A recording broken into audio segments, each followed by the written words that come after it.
Rapaz, queridos, tudo bem? Estamos dando início aos nossos estudo bíblico dominical da nossa EBD, do nosso segundo trimestre de 2020. A nossa lição é a de número 2, que vai falar sobre a sublimidade das bênçãos espirituais em Cristo.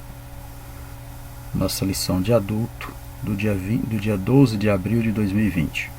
A nossa lição ela traz o título A Igreja Eleita, redimida pelo sangue de Cristo e selada com o Espírito Santo da promessa.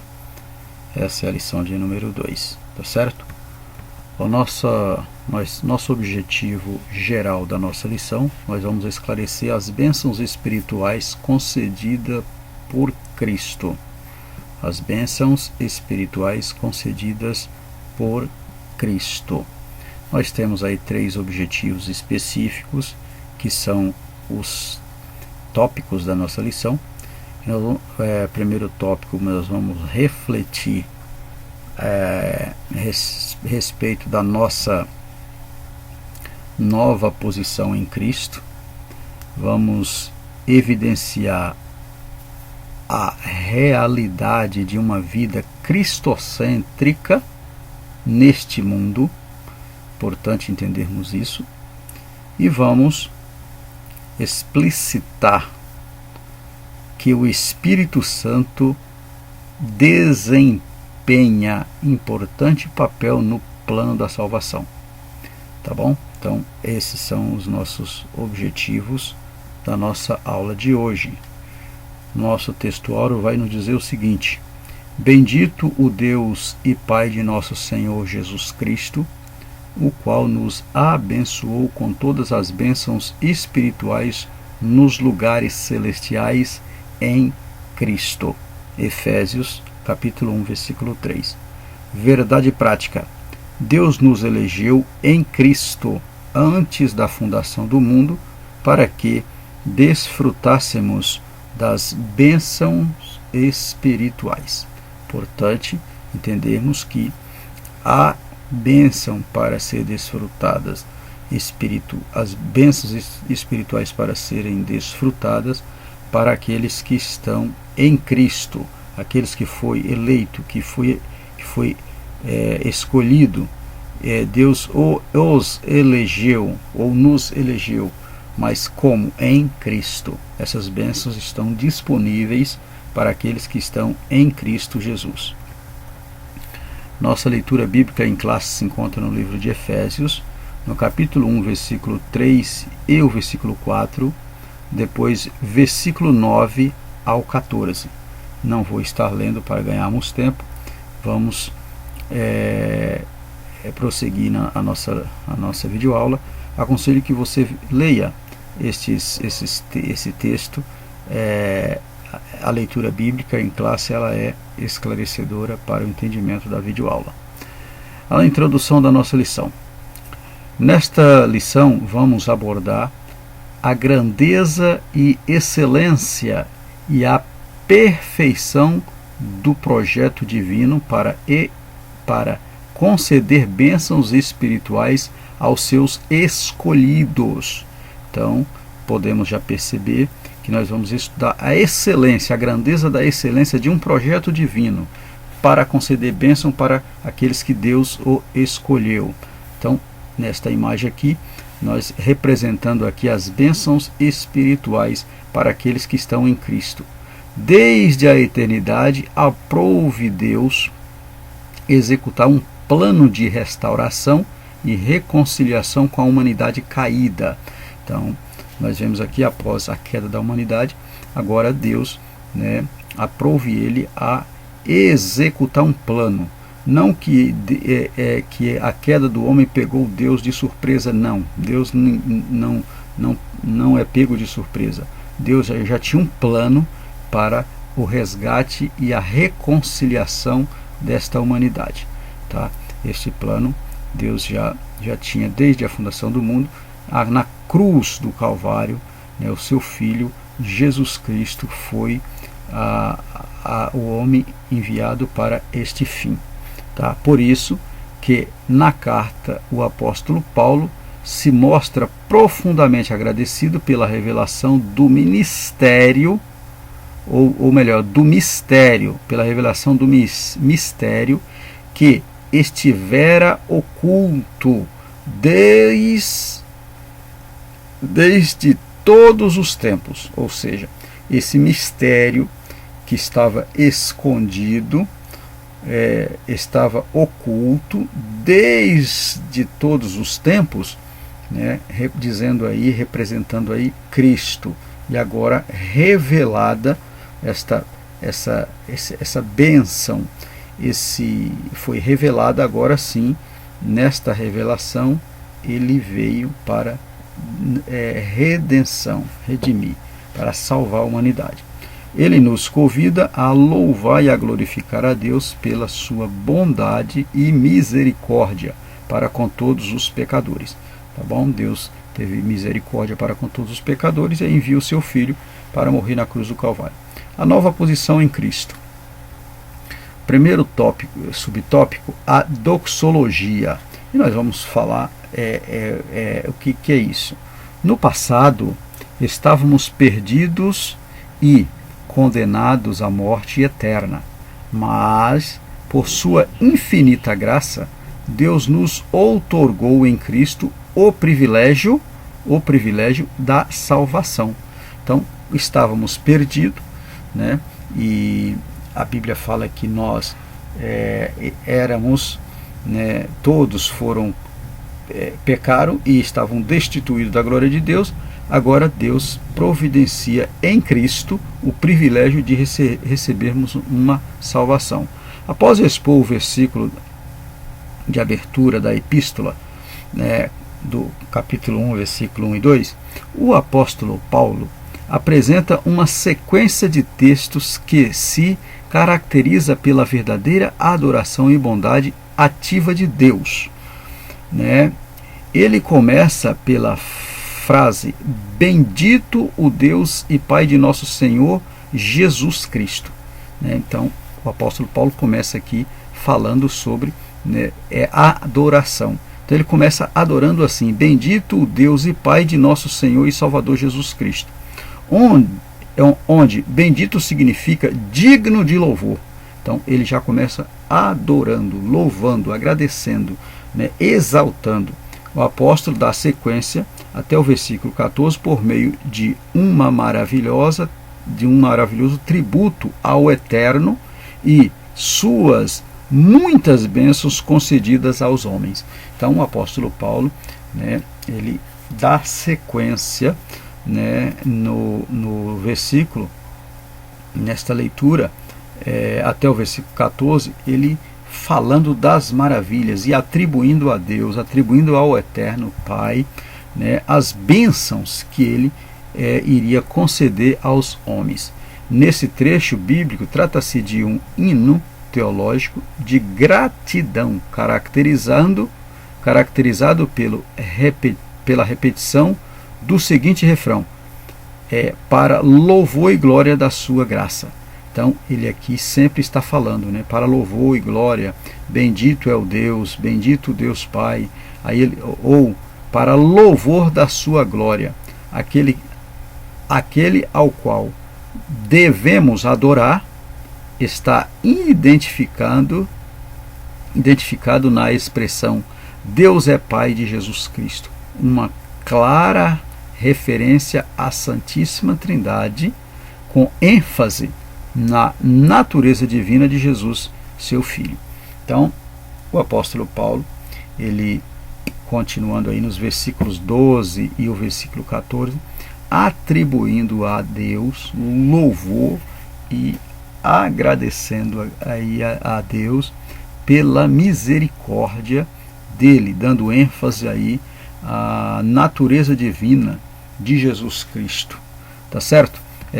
Trazendo aí nesse versículo 12 ao versículo 14, mostrando aí uma perfeita expressão, identificando a Trindade Santa, Pai, Filho e o Espírito Santo, que mais na frente nós vamos falar sobre o Espírito Santo. Até então, ele está falando de Pai e o Filho, tá certo? Mas aqui no versículo 14, nós já vamos ver que ele já atribui ao Espírito Santo estas bênçãos, né? Atribui ao Espírito Santo como a terceira pessoa da Trindade. As bênçãos espirituais. Obviamente que as bênçãos espirituais não são materiais, lógico, né? Mas proveniente dos lugares celestiais, isto é, o reino espiritual. Ou seja, existe as regiões celestiais, onde, né, são regiões onde mora os anjos caídos, né? E estas regiões celestiais são onde Deus nos concede bênçãos para que nós venhamos a buscar nessas regiões celestiais. Essas regiões celestiais representando aí as bênçãos que os crentes, nós conseguimos através das dificuldades no processo da busca com Deus. Por quê? Porque nessas regiões celestiais nós somos, muitas das vezes, há uma luta, uma batalha, né, das bênçãos, né, do Espírito Santo e as coisas maléficas, porque há uma batalha. Quando nós nos reunimos ou entramos em propósito em alguma situação, nós estamos lutando nessas regiões celestiais, onde há uma força, né, oposta, que opõe ao Espírito de Deus, né, ao Espírito Santo. Muito bem, aqui nós temos no livro de Números, no capítulo 6, versículo 24 ao versículo 30, nesta imagem, mostrando aqui, né, são aqui 7 bênçãos, né, que já eram bênçãos, né, atribuídas ali Deus falando através de Moisés. E estas bênçãos, elas refletem para nós hoje, quando diz lá em Números: o Senhor te abençoe e te guarde, o Senhor faça resplandecer o rosto sobre ti e tenha misericórdia de ti, o Senhor sobre ti levante o rosto e te dê a paz. Tá? Então, mostrando aí também uma referência às bênçãos. Essas bênçãos são mencionadas na longa passagem de Efésios, capítulo 1, do versículo 3 ao versículo 14, tais como: Deus nos elegeu para sermos santos, capítulo 1, versículo 4, predestinou-nos para sermos filhos. Não vamos falar nessa lição. A próxima lição vai tratar desses dois assuntos, sobre a eleição e a predestinação. Gostaria de deixar aqui, ao longo da lição, apenas uma referência clara, onde Deus nos escolheu desde a fundação do mundo, e a eleição, a predestinação, ela é para aqueles que estão em Cristo. Não existe salvo para sempre. Existe uma vez salvo, permanece com a manutenção da salvação, aí sim sou predestinado à salvação eterna, né? Muito bem. Nos fez agradáveis para si, né? Remiu-nos por meio do sangue de Cristo, tá vendo? Então, por meio do sangue. Acolheu-nos por uma vontade redentora, revelou-nos a palavra da verdade, selou-nos com o Espírito Santo da promessa, tá? Efésios capítulo 1, versículo 13, parte B, ainda garantiu a validade da promessa, Efésios capítulo 1, versículo 14. Capítulo 1, versículo 14. Tais bênçãos provenientes de Deus, que planejou a redenção do Filho, que a realizou, e o Espírito Santo que a garante. Essas bênçãos nos conduz a exclamar como Paulo: bendito seja Deus. Então, estas bênçãos, elas são atribuídas para aqueles que estão em Cristo, elas são garantidas para aqueles que, né, permanecem e têm este selo da promessa. Ele nos selou. Nós vamos falar no próximo tópico sobre este selo, né? Então isso é importante o crente ter isso em mente. Uma vez você salvo, você vai desfrutar das bênçãos se você permanecer com a vida em Cristo. Tá certo? Vamos adiante. A nova condição. A expressão em Cristo significa que somos abençoados com todas as bênçãos espirituais a partir de sua pessoa, a obra realizada no Calvário. João capítulo 1, versículo 3, Hebreus capítulo 5, versículo 9, capítulo 9, versículo 12. Relaciona-se ainda como a nossa experiência de conversão a Ele, segundo aos Coríntios, capítulo 5, versículo 17. Então, a nova condição, a expressão em Cristo, isso que significa a realização, a condição da bênção. Tá?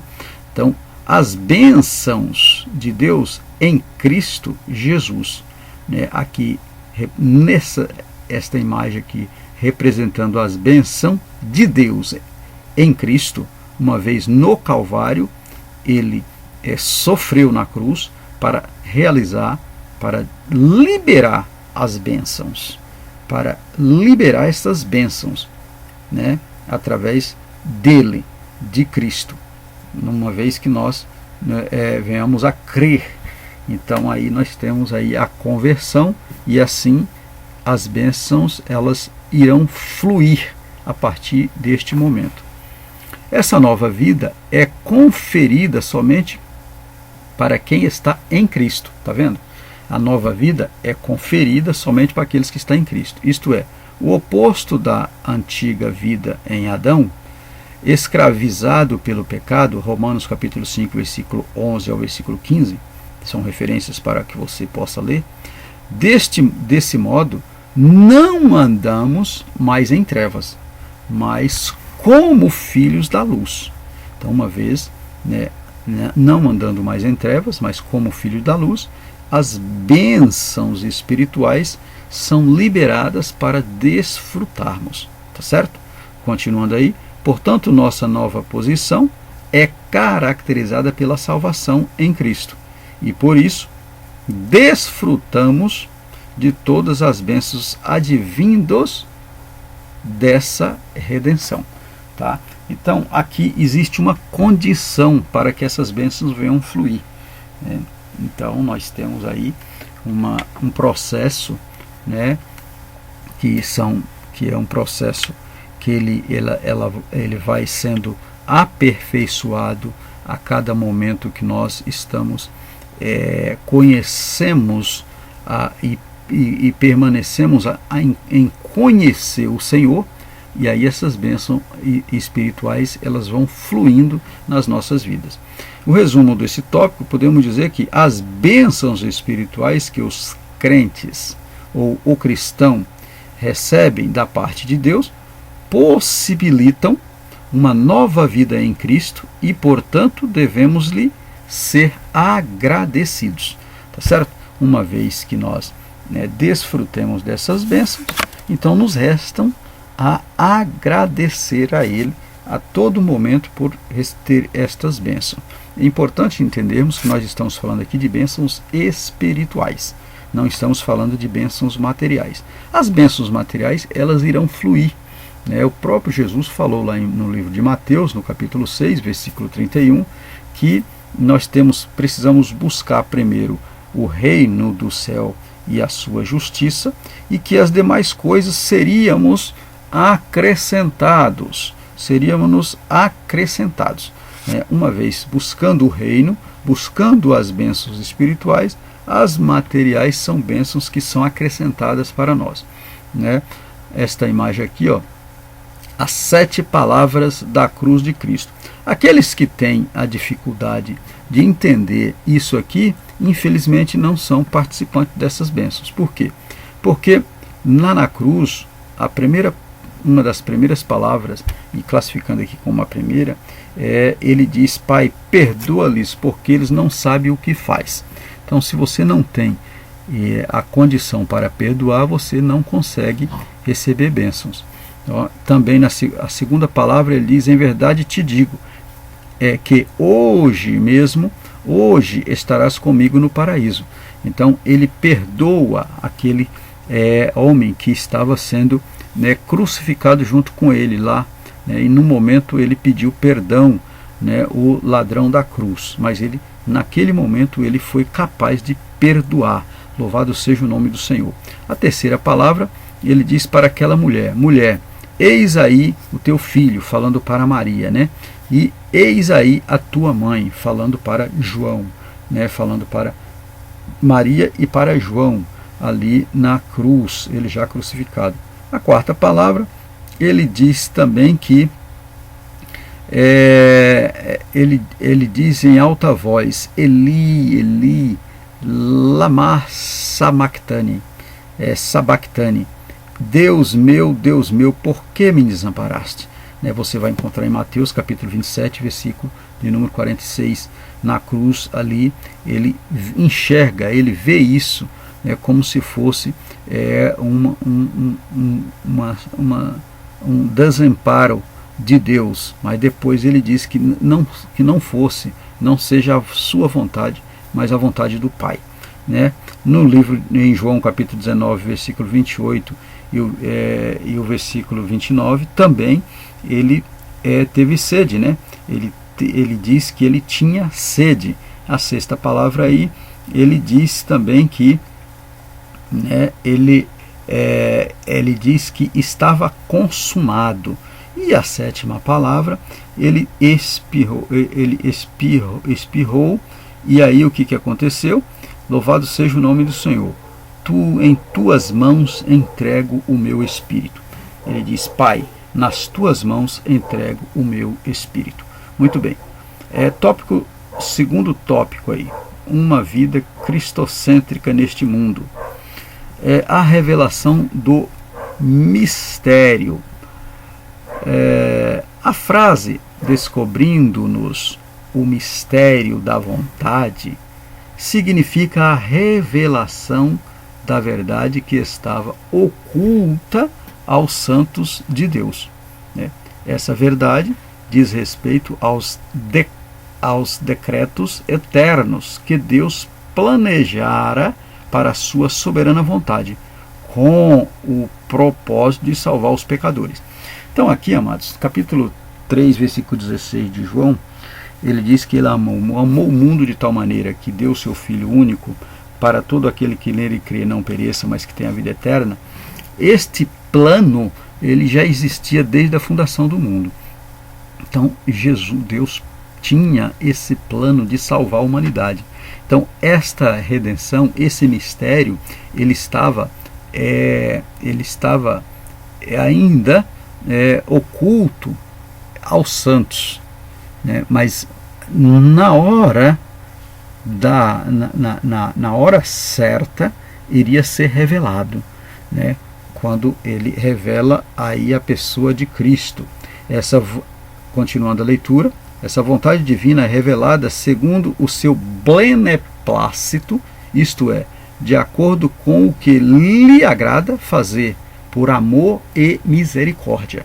Romanos capítulo 9, versículo 15, versículo 16, capítulo 11, versículo 32.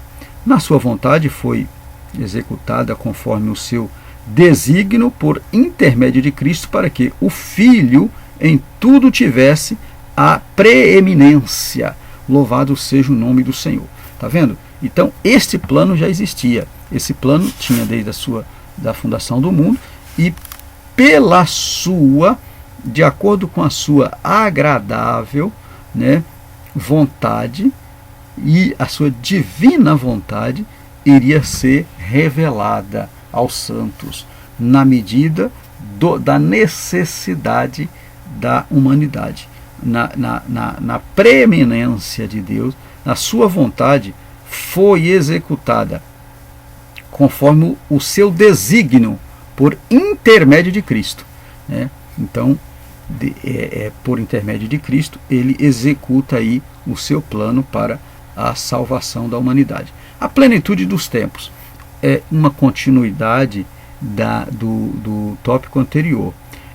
Paulo revela que o plano divino é fazer convergir em Cristo todas as coisas. Ou seja, o plano divino fazer convergir, ou seja, está em Cristo todas as coisas. Então tudo passa por Cristo. Nada podemos fazer sem Ele. Ele mesmo disse: sem mim nada podeis fazer. Então tudo passa por Cristo. Isso inclui tudo o que foi criado por Cristo, para Cristo, e o que subsiste em Cristo. Tá? Então tudo está em Cristo. Implica dizer que todo o universo, céu e terra, estão submissos à autoridade e soberania de Cristo. Isso aqui o mundo não entende, né? Isso aqui o mundo não entende. Infelizmente, né, as pessoas não conseguem entender como pode isso acontecer. Mas enquanto a humanidade tiver esta dificuldade de entender que toda a autoridade foi dada a Ele no céu e na terra, e sem Ele nada podemos fazer, este mundo, a tendência é de mal a pior. Tá certo? Vamos adiante.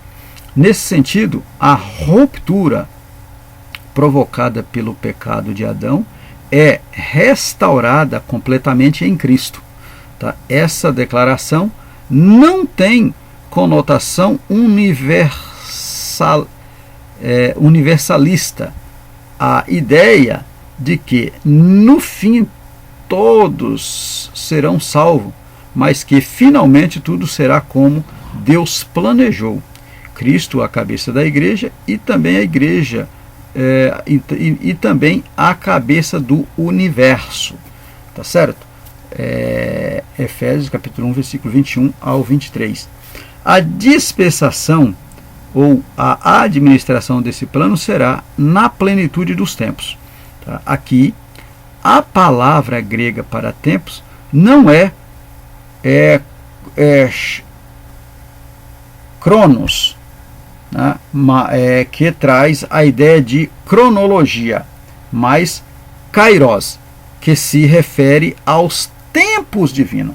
Ou seja, não é cronologia, mas é kairos, refere ao tempo divino. Esse tempo é o tempo dele. A plenitude dos tempos é no tempo dele. Ele é que revela os tempos. Tá? Ele que tem a primazia de cronometrar cronologicamente esse tempo, né, no tempo divino, previamente determinado para que todas as coisas estejam sobre o domínio de Cristo, né, sobre o domínio de Cristo. Atos dos Apóstolos, capítulo 1, versículo de número 7, esta referência. Louvor da sua glória. O apóstolo enfatiza que as bênçãos são destinadas aos crentes judeus e gentios, a igreja. Paulo muda do pronome nós, ele e os judeus, para o também vós, os gentios, indicando que em Cristo os crentes de ambos os povos são herdeiros da promessa. Então, Efésios capítulo 11, capítulo 1, versículo 11 ao versículo 13. Aqui, amados, para o louvor da sua glória, o apóstolo Paulo enfatiza que tanto judeu como gentios têm direito de ser igreja e receber, né, as promessas indicadas por Cristo, desde que ambos estejam em Cristo. Tá certo? Em Cristo. Ele reflete igualmente ele ratifica, ou seja, confirma, igualmente, que o propósito da eleição não é outro senão louvar e glorificar a Deus. Louvar e glorificar a Deus. O propósito da escolha, da eleição, é glorificar a Deus. Isso assinala não somente adorá-lo com palavras e ações, mas também levar outros a fazer o mesmo, né? Fazer o ide de Jesus, 1 Pedro capítulo 2, versículo 12. Por consequente, tudo o que somos, fazemos ou possuímos vem de Deus, pois começa na sua vontade e culmina na sua vontade e culmina na sua glória. Tá? Isso é importante entendermos, que tudo começa na vontade de Deus e finaliza, ou seja, culmina, tem o seu final na sua glória, porque tudo é para a glória de Deus. Deus não dá esta glória a ninguém, a outrem. Então isso é tudo para a glória de Deus. Aquele que astreve fazer isso ao contrário, infelizmente tem problema. Por quê? Porque Deus sempre foi Deus, sempre será Deus, e Ele não permite que ninguém aflige Ele, para roubar a glória dEle. Louvado seja o nome do Senhor. Na síntese do tópico 2, podemos dizer que os decretos eternos planejados por Deus e executados por Cristo incluem a salvação dos pecadores e a restauração de todas as coisas. Terceiro tópico, o Espírito Santo, penhor da nossa herança. O selo do Espírito Santo. Aqui tem duas palavras da doxologia, doxa, glória, mais logia, dessas duas palavras, é a manifestação do louvor e enaltecimento a Deus através de expressão de exaltamento a Deus, Deus seja louvado, aleluia. Então isso nesse processo essa doxologia desta palavra vem da glória mais logia, essas duas palavras, ou seja, no sentido do enaltecimento a Deus, quando glorificamos a Deus, quando louvamos a Deus, quando dizemos glória e aleluia. Essas duas palavras, ela dá essa doxologia, do grego, a junção dessas duas palavras. Uma coisa depende, porque verdadeiramente a verdadeira adoração exige a glorificação, a glorificação a Deus, tá certo? Aquele que ouve a palavra de Deus, o evangelho da salvação, e que por meio da fé se rende a Cristo, recebe o selo do Espírito Santo no momento da conversão. Tito capítulo 3, versículo 5 ao versículo 7. Nos tempos bíblicos, o selo era usado como sinal de propriedade e posse pessoal. O selo ele era concedido, vamos continuar lendo aqui, depois eu volto aqui para explicar um pouco sobre o selo. Ao conceder o Espírito Santo ao crente, Deus indica os que pertencem a Cristo, pois o Espírito testifica daquele que são filhos de Deus. Romanos capítulo 8, versículo 9, versículo 15 e versículo 16. E o maligno não lhes toca. João capítulo 5, versículo 18. Assim, a terceira pessoa da Santíssima Trindade tem o papel fundamental de regenerar, purificar e santificar o pecador. 1 aos Coríntios, capítulo 6, versículo 11. Ele é quem convence o ser humano do pecado, da justiça e do juízo. João capítulo 16, versículo 7 e versículo 8. O que também produz no crente o verdadeiro relacionamento com Deus por meio do fruto do Espírito. Gálatas, capítulo 5, versículo 22 ao versículo 23. Você vai ver lá os frutos do Espírito. Tá certo? Muito bem. Retornando aqui um pouco sobre sobre o selo aqui representando o Espírito Santo, o selo da promessa que recebemos quando no ato, no momento da conversão, ele representa uma garantia que somos comprados, que agora somos filho de Deus. O próximo subtópico vai nos mostrar aqui, que vai falar sobre o penhor da nossa herança. Vamos ler o penhor e vamos entender o que é o selo. Tá? O termo grego arrabon pode ser traduzido como depósito, penhor ou garantia. Tá? Então, esta palavra é importantíssima. Ou ainda, primeira parcela. Voltando no selo. Quando alguém compra alguma coisa, então, nos tempos bíblicos, isto era tido como uma marca de uma propriedade, daquilo que você recebe como propriedade, representando o Espírito Santo. Então, Cristo morre na cruz do Calvário e ele nos compra. Então ele se assume como penhor, né, garantindo que seríamos comprados por ele, que nós fomos comprados. Então Cristo no Calvário, ele fez um depósito antecipado na sua morte pela alma nossa, pela nossa redenção. Louvado seja o nome do Senhor. Então ele dá essa garantia com seu próprio sangue, ele garante, ou seja, ele dá essa garantia. Aqui fala, isso representava a primeira parcela. No caso, ele nos comprou totalmente. Né? Aqui quando fala garantia ou a primeira parcela, é para entendermos o que era o penhor. Então Jesus Cristo, ele foi esse penhor da nossa salvação. Tá? A palavra tem origem semítica e era usada nas transações comerciais para assegurar o preço ou garantir o pagamento de algo.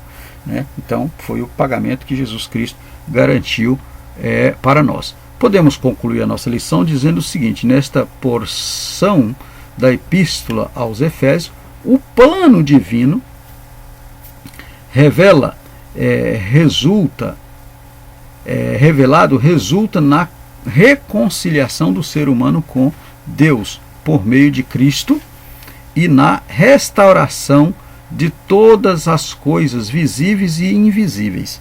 Tá? Então, por meio de Cristo, né, esse plano foi revelado e resulta na reconciliação, né, para sermos comprados. Nessa reconciliação, por meio de Cristo, será feita a restauração das coisas, tanto as visíveis quanto as invisíveis, na pessoa de Jesus Cristo. Ambos os propósitos devem redundar em louvor e glória ao Deus eterno. Na plenitude dos tempos, todo o desígnio divino será plenamente executado. Então, ele tem essa preeminência desse tempo, é ele que tem o controle, e nesta plenitude destes tempos, esse desígnio divino estará plenamente executado. Amém, amados? Que Deus em Cristo nos abençoe. Até a próxima aula, se o Senhor assim nos permitir.